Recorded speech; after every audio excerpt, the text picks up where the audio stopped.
السلام عليكم ورحمة الله تعالى وبركاته. متتبعي الكرام، مرحبا بكم معايا في فيديو جديد.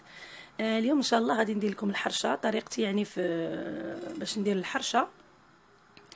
واحد الطريقه يعني غادي كتجيكم كما يعني كيديروا لها في الزنقه. الحرشه تاع الزنقه كتجي رائعه رائعه جدا وهشيشه. المهم انا غادي نعطيكم الطريقه ديالي، تابعوا معايا المقادير وطريقه التحضير. غنحتاج كما راكم تشوفوا السميده ديال الحرشه، السميده المتوسطه. انا عندي هنا 700 غرام، 700 غرام على حسب الطاجين ديالي اولا المقله الثقيله، كل واحد كيسميها. عندي 700 غرام لان غادي نحتاج باش نبسس ونحتاج باش ندير في الطاجين ديالي. المهم غتشوفوا الطريقه. 700 غرام سميده متوسطه. غنحتاج معلقه صغيره تاع البيكين باودر او خميره الحلويات. غنحتاج كاس معمر تاع العنبه تاع الزيت. غنحتاج عسل، اللي ما عندوش العسل البنات يستعمل السكر، 2 معالق كبار تاع السكر.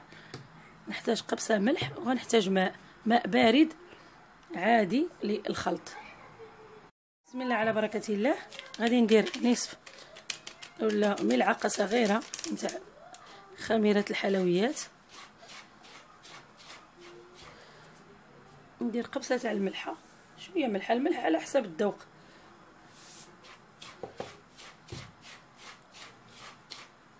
غندير الزيت، كاس تاع العنبه ما عامرش تاع الزيت. غادي ندير العسل، اللي ما عندوش البنات العسل كيدير السكر. المهم هذا العسل كيعطي داك اللون الذهبي، يعني كتجي الحرشه مذهبه وحمراء. المهم كتعطي داك اللون الذهبي. بسم الله. وكنبدا نبسس مزيان هذاك السميد ديالي حتى كندخل العناصر، نمزج العناصر على هاد الطريقه هذه. وانا غادي نكمل التبساس ونعاود نرجع معكم. احبائي، ملي شفتوني بسست مزيان دخلوا كاع ندمجوا العناصر، العسيله وديك المليحه وخميره الحلويات. ها هو كيجي. غادي ناخذ واحد الصحن، غادي نخلي فيه واحد شويه، نقطع منه واحد شويه باش نقرصها. يعني نقرصوها يعني بهاد السميده المبسه اللي عندنا. وغناخذ الطاجين. حنا في الجهه الشرقيه يعني في وجده كنقولوا الطاجين، ولا كيقولوا المقله الثقيله، ولا المهم كل جهه وكي كيقولوا. غادي ناخذ ثاني مشويه من هذا اللي عندي هنا، وغادي نرشو في المقله اولا الطاجين. راني ناكد البنات بارد كما راكم تشوفوا، راه بارد الطاجين. غادي ندير فيه الحرشه، ندير فيه لهاد الطريقه هذه صافي. ونبدا نجمع الحرشه ديالي بالماء. بسم الله. انا الحرشه ديالي كنديرها خفيفه، غتشوفوا الطريقه، تبعوها البنات راه راكم ما تندموش. هما المذاق ما نقول لكمش، وهشيشه وكتجي بحال تاع الزنقه ولا احسن. ندير لها الماء كتجي خفيفه على هذا الشكل هذا. ونبقى ندور هكذا، ندور بيدي مزيان.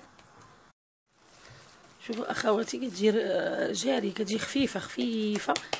وغادي نبقى ندور هكذا بلا ما نبقى نعيا، ولا نبقى ندور هكا. الصحن ديالي هكا تتجمع ليا، راها ساهله زعما نوري المبتدئات. ها كما راكم غتجمع ليا بسهوله، ما حدني هكا ندور وها هي تجمعت ليا يعني بسهوله.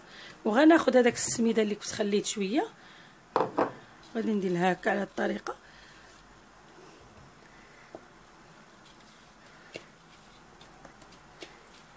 راه ساهله زعما لي المبتدئات، راه طريقه سهله. شوف كاع ما لصقاتش. غناخذ الطاجين ديالي وغادي نقلب هكذا الحرشه على هذه الطريقه.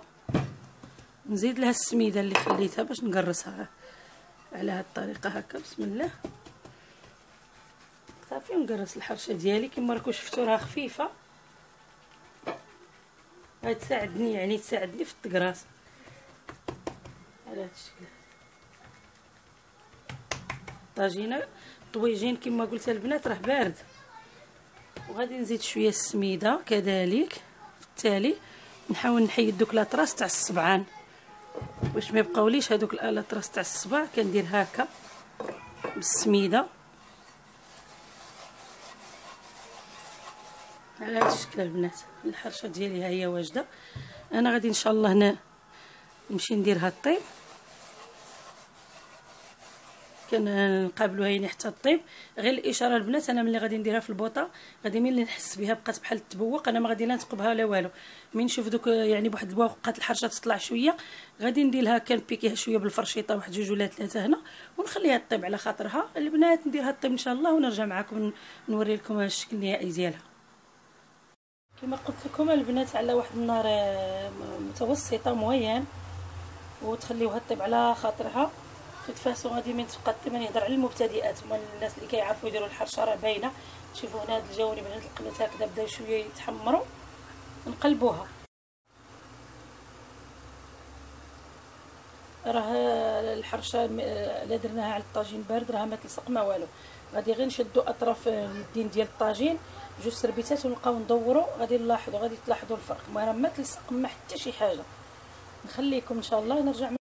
السلام عليكم من جديد. كما راكم تشوفوا الحرشه ديالي ها هي كتجي على هذا الشكل هذا، كتجي احسن ديال الزنقه، كتجي هشيشه والمنظر ديالها.